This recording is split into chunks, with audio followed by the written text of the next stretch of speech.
ntama harimo izitari intama z'Imana ahubwo zinjiye muri misiyo ya Satani. No mu bashumba hakabamo abashumba batatumwe n'Imana.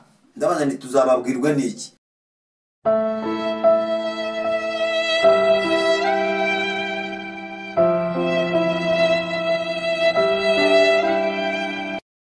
Kwasuhuza nshuti z'umusaraba, bene data nshuti z'Imana, kandi mbashimiye by'umwihariko kuba mukurikira uru rubuga Bamaso TV. Ndakwinginze rero ujye wibuka gukora subscribe, ariko subscribe bayikora rimwe gusa, niba warayikoze birahagije, ahubwo washishikariza abandi nabo kuyikora mu nshuti zawe hiryaho. Hanyuma kandi ujye uduha share, like cyangwa se uduhe comment yuko byumva icyo bigufasha ibi biganiro, ariko utibagiwe nyabone kureba kenshi gashoboka ibiganiro. Kandi bibaye byiza wajya ugerageza uko ushoboye ukareba ibi biganiro mu mapariti yabyo uko bikurikirana, kuko tugenda dushyiraho igice cya mbere, igice cya kabiri, igice cya gatatu, gutyo gutyo. Rero ni wumva igice cya gatatu utarumvise icya kabiri ntushobora kumenya aho ubutumwa bwatangiriye, birumvikana. Wumvise icya kabiri nabwo utarumvise icya mbere ntabwo wamenya aho ubutumwa bwatangiriye. Biragusaba ko kugira ngo usobanukirwe neza aho ubutumwa bwatangiriye, wajya ukurikirana uhereye ku gice cya mbere, icya kabiri, icya gatatu, icya kane, gutyo gukomeza uko ibice byabwo bigenda bikurikirana. Kuko nk'uko ibiganiro biri, buri kiganiro kizaba gifite titre yacyo. Niba ari ikiganiro cya bya bindi umwuka abwira amatorero, uzakibona cyanditseho ngo ubuhanuzi, kibanzirizwa n'ijambo ubuhanuzi, pariti ya mbere, pariti ya kabiri. Niba ari ikiganiro nanone kijyanye n'ibyigisho, inyigisho zisanzwe z'ijambo ry'Imana, uzakibona cyanditseho ngo icyigisho, pariti ya mbere, pariti ya kabiri, gukomeza. Nanone niba ari ikiganiro cy'ubuhamya, ni uko nguko. Niba ari ikiganiro nanone kijyanye na za mboguro za gishumba cyangwa se z'abayobozi, nabwo tuzadushyiraho amaparti hakurikijwe ubwoko bw'ikiganiro twashyizeho. Bizakubera byiza rero ugiye gukurikiranya amaparti y'ibi biganiro kugira ngo ubikurikire neza. Imana iguhe umugisha. Ntabwo turatandukira, tugiye gusoma ijambo riri mu Befeso igice cya 4. Urwandiko Pawulo yandikiye Abefeso,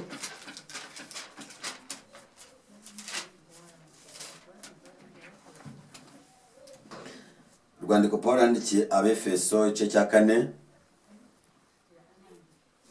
umurongo wa 11 kugeza ku murongo wa 16. Aranditse ngo nuko aha bamwe kuba intumwa ze, n'abandi kuba abahanuzi, n'abandi kuba ababwiriza butumwa bwiza, n'abandi kuba bungeri n'abigisha, kugira ngo abera batunganyirizwe rwose gukora umurimo wo kugabura iby'Imana no gukomeza umubiri wa Kristo, ari wo torero, birumvikana. Kugeza ubwo twese tuzasohora kugira ubumwe bwo kwizera no kumenya umwana w'Imana, kandi kugeza ubwo tuzasohora kuba abantu bashyitse bageze ku rugero rushyitse rw'igihagararo cya Kristo, izina ry'Imana rihabwe icyubahiro. Iyo usomye mu rwandiko rwa mbere Pawulo yandikiye itorero ry'i Korinto mu gice cya mbere ku murongo 26, haravuga ibyo guhamagarwa n'Imana. Mu butumwa turiho ntabwo butandukanye cyane n'uburi muri cya gitabo cyangwa se n'inyigisho ziri muri cya gitabo cyitwa ngo abahamagawe n'abihamagaye n'intumwa za Satani mu itorero. Ntabwo bitandukanye cyane, nuko gusa tukiri kuvuga ubu butumwa Imana yaduhaye kubayobora abandi, bwagenewe mbese abayobora abandi. Reka dusenge Imana. Imana, turakwiragije kugira ngo ubane natwe muri iki kiganiro, tugitange nk'uko bishaka kugira ubushake bwawe, mu izina rya Yesu. Hanyuma abacyakira nabo bacyakira bayobowe n'umwuka wera w'Imana, mu izina rya Kristo Yesu, amen. Rero nyuma ya byayerekwa, turacyari muri byayerekwa rya rwarwuri rw'intama n'abashumba batandukanye muri rwarwuri.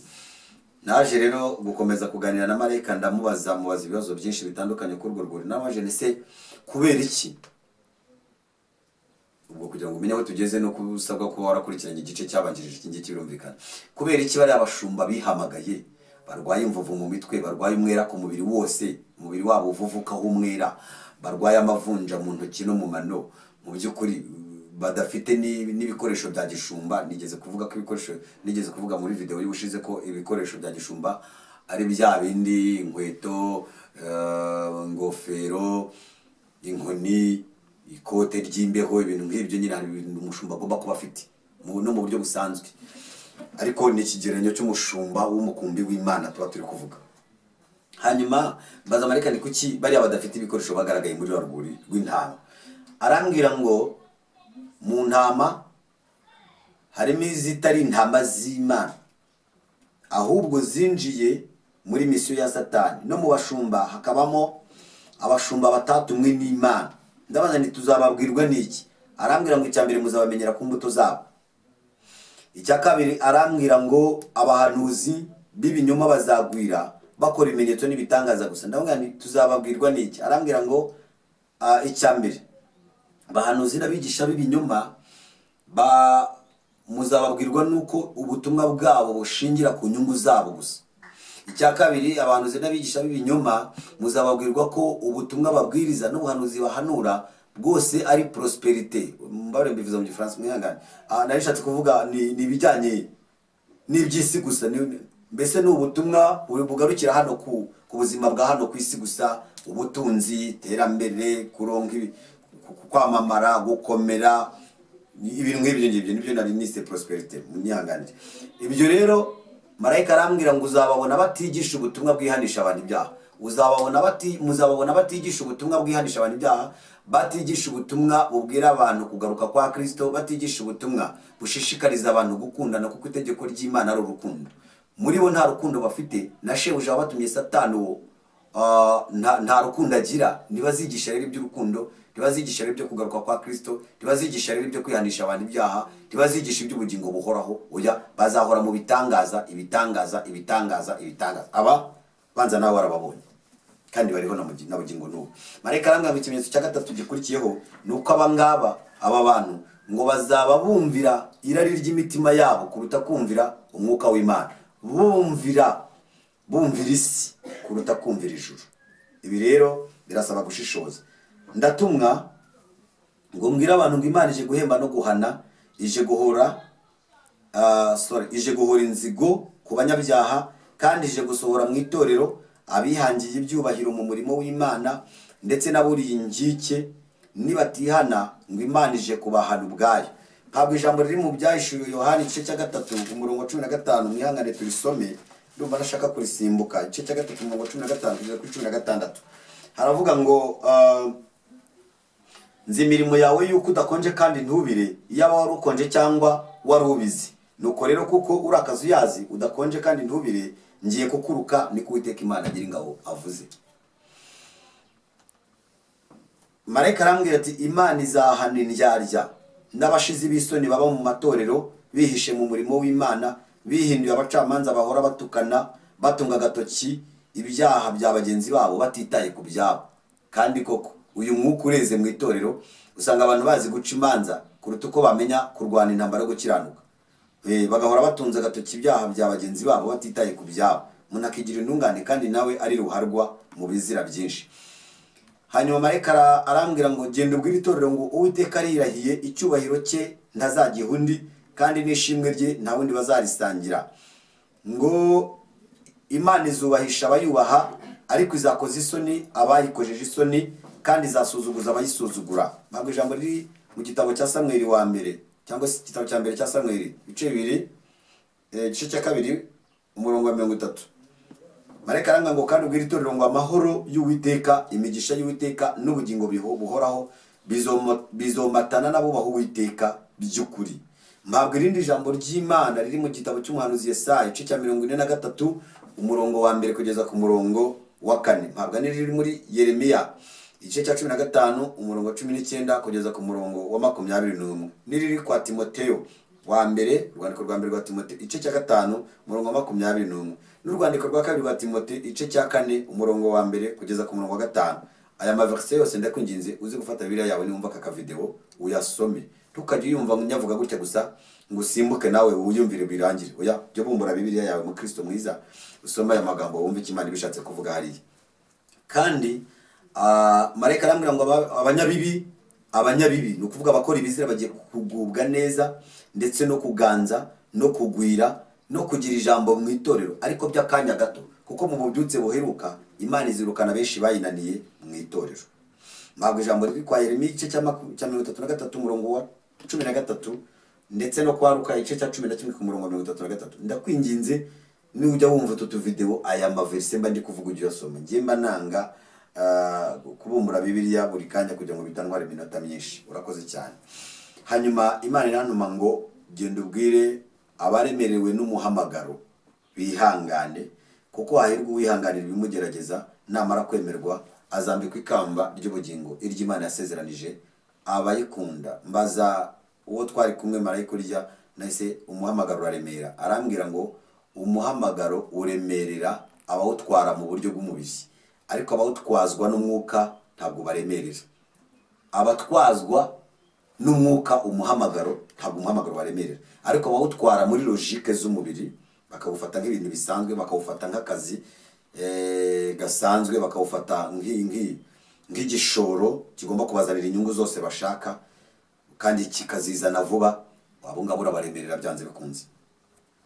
Hanyuma ndabwirwa ngo bwira itorero ngo bihangane begera Imana kuruta ibindi bihe byose, kuko ubuhenebere bujemo imyambi n'amacumu n'imiheto bya Satani by'uburyo bwinshi. Ngo abantu bagiye gusubiranamo, abashumba baryane, abashumba bashinjana ibinyoma mu mategeko ya asanzwe y'isi, baregane mu nkiko, bafungishanye, bagambanirane, bicane, kandi ubusambanyi bugiye kugwira ku kigero gikomeye mu itorero. Ugenda ubwira abashumba ngo babe maso basenge kandi begeranye itorero baritoze gusenga no kuba bugufi bwo witeka Imana, kugira ngo Imana ibafashe ibabe bugufi. Ntabwo ijambo riri mu rwandiko rwa mbere rw'Abikorino igice cya 9 umurongo wa 17 kugeza kuri 18, kandi ngo genda ubwira abasenga ngo babe maso basenge cyane, kuko Satani ahinduye uburyo bwo kurwanya itorero mu buryo bw'amayiri n'amacenga akomeye. Ngo abarozi n'abarangi ni imwe mu magrupe nanditse hano muri iki gitabo. Nasobanuye imikorere y'abo bantu nk'uko Imana yayimpishuriye, ndetse ntangamo n'ubuhamya nagiye mpabwa na bene data bavuye muri abo barangi bakakira agakiza, bakakira Kristo Yesu. Rero uzabisanga muri iki gitabo nugira umugisha wo kukibona, cyangwa se uzategereza tugere ku nyigisho ziri muri iki gitabo. Hanyuma ngo abarangi bagiye kugwira cyane, abahanuzi b'ibinyoma, abarozi n'ibindi byinshi by'uruvunganzoka, kugeza ubwo Satani ashaka kwandika itorero ry'Uwiteka igisuzuguriro gikomeye. Ndabwirwa ngo abantu bite cyane ku magambo Pawulo yandikiye itorero ryo mu Efeso igice cya 6 umurongo wa 30, igice cya 6 umurongo wa 10 kugeza ku murongo wa 20. Kandi marayika twari kumwe muri yerekwa yarambwiye ngo ugende ubwira abayobora abandi ngo birinde, kandi nabo ubwabo babe maso, babere maso umukumbi w'Imana cyane, kuko batazabura kuwuryozwa. Kuwuryozwa ni Ikinyarwanda.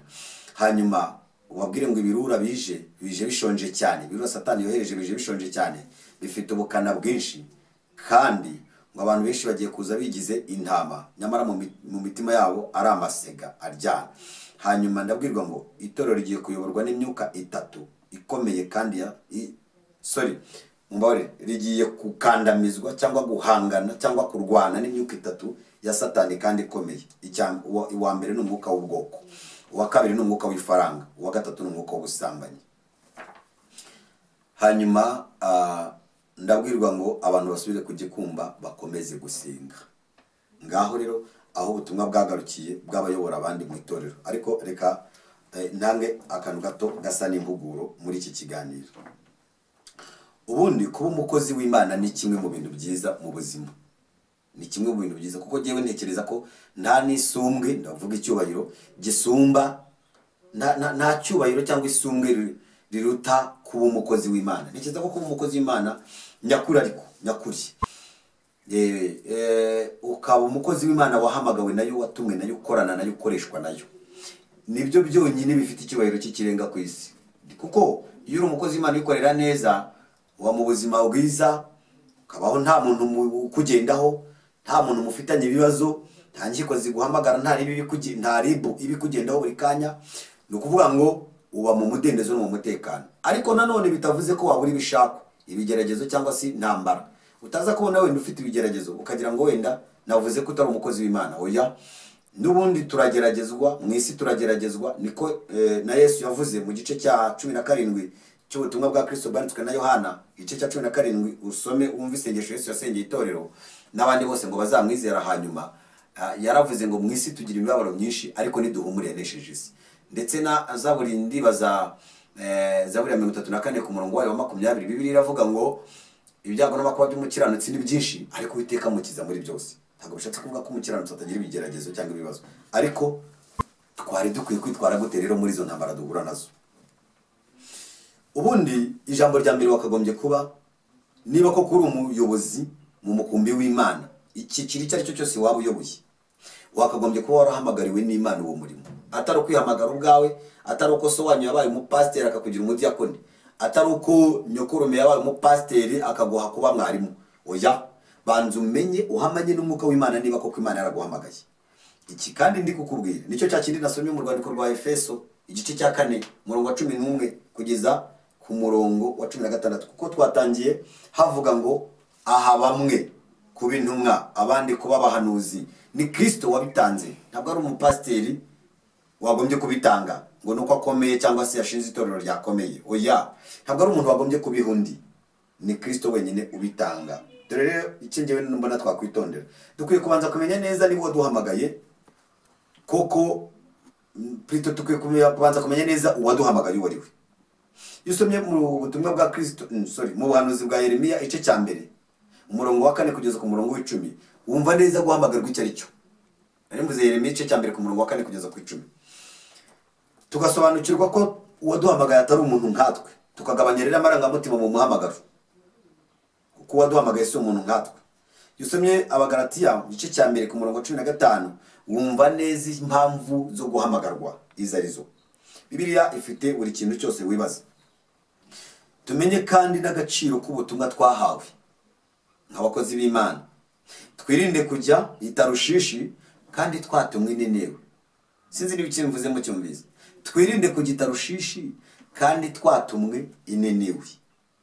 Nshatse kukubwira ngo ujye ujya aho Imana igutumye, apana kujyaho umutima wawe, inyota yawe, inzara yawe, irari ryawe, marangamutima yawe agutumye. Irinde kujya itarushishi kandi watumwe hehe? Inenewe. Hanyuma noneho ibyo ngiye kuvuga ndaribwira abavuga butumwa cyane, by'umwihariko n'abahanuzi n'abashumba, bo bantu batatu: abashumba, abahanuzi n'abavuga butumwa.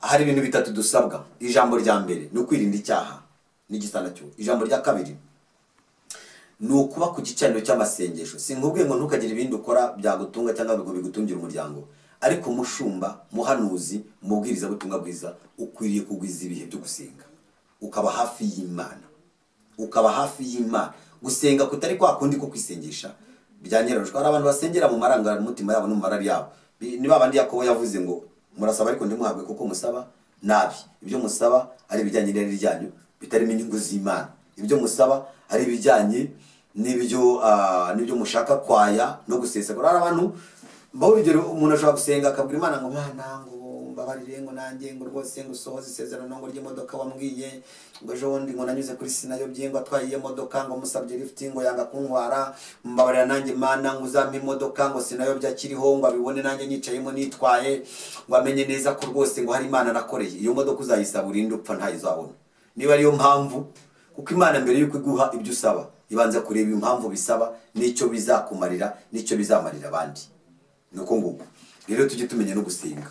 Ngo Mana ngo bukode, ngo imyaka mbaye mu bukode, ngo Mana ngo urugendo rwose ngo ndarushye, ngo ndarambiwe, ngo kandi naragukoreye, ngo kandi ndacyagukorera, ngo Mana ngo nawe ntesha agaciro, ngo sosezerano ry'inzu wampaye, ngo rwose Mana. Uzumva n'umuntu avuga ngo Mana ngo nubwo yabi inzu y'icyumba kimwe ngo basopfe kuyima, icyo usaba nicyo uzahabwa.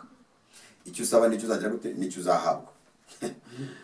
Ariko dusoza, twagombye gusobanukirwa n'intego y'umuhamagaro wacu. Ese intego y'umuhamagaro wawe ni iyihe?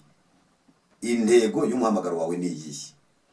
Ubundi intego z'umuhamagaro nyakuri wavuye ku Mana zakagombye kuba intego enye rukumbi. Ibindi bijyana n'inyungu zawe byazava muri wa muhamagaro, inyungu nyine zibifatika zazaza nyuma ziciye mu nzira z'Imana no mu bushake bw'Imana. Ariko intego yawe, intego z'umuhamagaro nyakuri zakabaye enye. Iya mbere ni ukubwiriza abantu ubutumwa bugamije kubakura mu byaha, kubakura mu mwijima w'icuraburindi, ngo ubazane mu mucyo, ubazane mu gakiza, ubegereze Imana. Iya kabiri ni ukwigisha abantu urukundo, kuko isi ikeneye urukundo. Iya gatatu ni ukwigisha abantu ko Kristo azagaruka, kuko byanga bikunda bitinde bitebuke Kristo azagaruka. Izindi nyigisho mugenda muhimba, mugenda muzana, mugenda mutoragura, mugenda muvana hirya no hino, zijijisha abantu, zirindagiza abantu, zibabeshya ngo Kristo azaza. Reka mbabwire, azaza. Izo nyigisho mwazanye rwose muzireke, ntacyo zimaze. Niba hari inyigisho zivuga ko Kristo atazagaruka, ngo abantu bazaho ngo abantu bazaba mu isi nshya n'ibindi byinshi ntazi, voilà. Ariko byanga byakunda impanda y'imperuka, impanda ya Kristo izavuga, Kristo azagaruka gutwara itorero rye. Niba ubutumwa bwiza butagamije kubwira abantu ngo Kristo azaza, burapfuye. Intego ya kane nyamukuru, ubutumwa uvuga bwakagombye gukiza indwara, bwakagombye kubamo n'imbaraga ikiza indwara, ikakiza abarwayi, igakora n'ibindi bimenyetso n'ibitangaza bitandukanye bidakozwe n'amarangamutima yawe, kuko Imana yacu ni Imana y'ibitangaza. Nabyo simbirwanya, ndabyemera. Rero reka duhinira aha ngaha, tuzakomereza ku nyigisho za gishumba utaha, cyangwa se ku buhamya n'ibindi bitewe n'uko Umwuka azatuyobora. Ariko ubu butumwa mu busharing hirya no hino. Abakeneye adresse yacu ibiri hasi aho yitwa to video. Hirya gutya ufashe telefone yawe utya, uruhande rugana iburyo hari akantu kameze nk'aga fresh ka mpande eshatu gato cyane gacuritse. Iyo ugakritseho gutya uramanuka ukabona inyandiko zitanga umwirondoro wacu. Ukeneye kutwandikira, ukeneye kuduhamagara, waduhamagara. Uduha inkunga, uduha igitekerezo, uduha inama, utubwira uko byumva n'ibindi, cyangwa se uduha n'icyifuzo cyo kugufasha gusenga, nabyo wabikora nta kibazo. Imana rero ibaho umugisha, reka dusenga Imana. Mwami Imana nyiribihe, tugushimiye neza n'imbabazi zawe, tugushimiye ko wadushoboje kugaburira ijambo ryawe nk'uko wari duhaye. Dusengeye Imana abumvise ubu butumwa bwiza waduhaye kugeza ku itorero ry'Imana, kandi dusengeye imitima y'ababyumvise yose Mana. Mwuka wera w'Imana ashorereye amagambo tuvuze mu izina rya Yesu Kristo. Komeza utwambike imbaraga, komeza dushyigikire, komeza dushoboze kugendera mu nzira zawe, twubaha izina ryawe ndetse tunakubahisha kugeza ubwo tuzasohora ku bugingo buhoraho mu izina rya Kristo Yesu.